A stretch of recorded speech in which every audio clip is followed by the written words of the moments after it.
Again, we're recording because I'm trying to run us out of time so I can clear out some memory. And I don't know how long that's going to take, but I don't know. It's going to probably let us run out here in a few minutes, I hope. Ripley and I are just sitting here, and I was getting some books organized for what I'm about to read, which is out of Jasher, the book of Jasher. Jasher is a great book. So I also have it in my Ethiopian Bible, I believe. But the best ones out of the Ethiopian Bible that I love are Enoch and Second Ezra, because Second Ezra is in my 1611 King James Bible, and then Enoch is all by itself. But I have that one alone by itself. But I don't read the second or the third Enoch. And then Enoch is also in the Ethiopian Bible, so I have ways of like kind of cross referencing, and that's important to be able to do. Especially because we know the Dead Sea Scrolls were found in cave number 7. There were 4 copies of the Book of Enoch, and I believe that was meant to be found at a later, and that's what it states at the very beginning of the book, that it's for a very distant, remote future generation. And so it all lines up with that. And then, of course, the Vatican removed Enoch out of the Bible, as did they the first book of Adam and Eve, and several other books, Jubilees, Jasher. So, what's up, girl? Look, I want you to be able to see her. She's so beautiful. Look. Aw, she's our new bulldog. She's a good girl. So, yeah. But I want to do, I was hoping I was going to run out, but maybe I'll just start reading it right here, I guess. Maybe that's like what we're supposed to do. No big deal. Okay, so as you can see here, I got the book of Jasher. And so this is about Cabbage Patch. You've heard about the Cabbage Patch dolls. A lot of people say that that has to do with cloning. Other people say that, it could have been in the book of Revelation, where it says the rest of the dead lived not again until the 1,000 years were fulfilled. And so a lot of people wonder who those people are, because it says the rest of the dead shall not live again. So who are the people? Are they the people, the babies that were sacrificed? Because there's countless millions and millions and millions and millions of them, maybe billions, that were sacrificed and didn't have a chance at life. So it could be those children. I've thought about a lot of different things, but we don't know. We just kind of, I have the idea. We all get different ideas. If you have an idea, drop it down in the comments and let me know. Okay, so, and then I only heard one other person read about this, and they found it. He's at Bible Scribe, so I'll watch him every once in a while on a Sunday when he does Note to Free Tithe Sunday worship.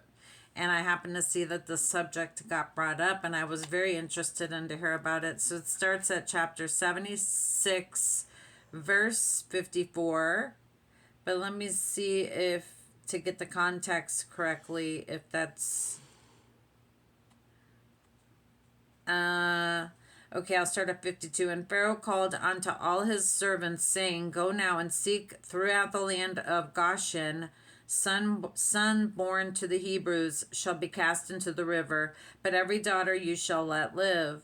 And when the children of Israel heard this thing, which Pharaoh had commanded to cast their male children into the river, some of the people separated from their wives, and others adhered to them. And this is verse 54. And from that day forward, when the time of delivery arrived to those women of Israel who had remained with their husbands, they went into the field to bring forth there. And they brought forth in the field, and left their children upon the field, and returned home.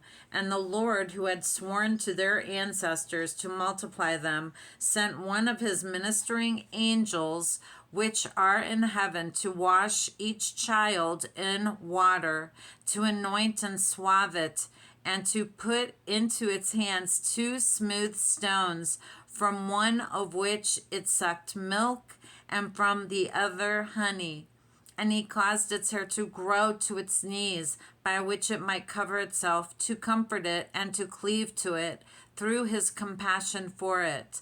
And when God had compassion over them, and had desired to multiply them upon the face of the earth, the land, he ordered his earth to receive them, to be preserved therein till the time of their growing up. After which the earth opened its mouth and vomited them forth, and they sprouted forth from the city like the herb of the earth, and the grass of the forest.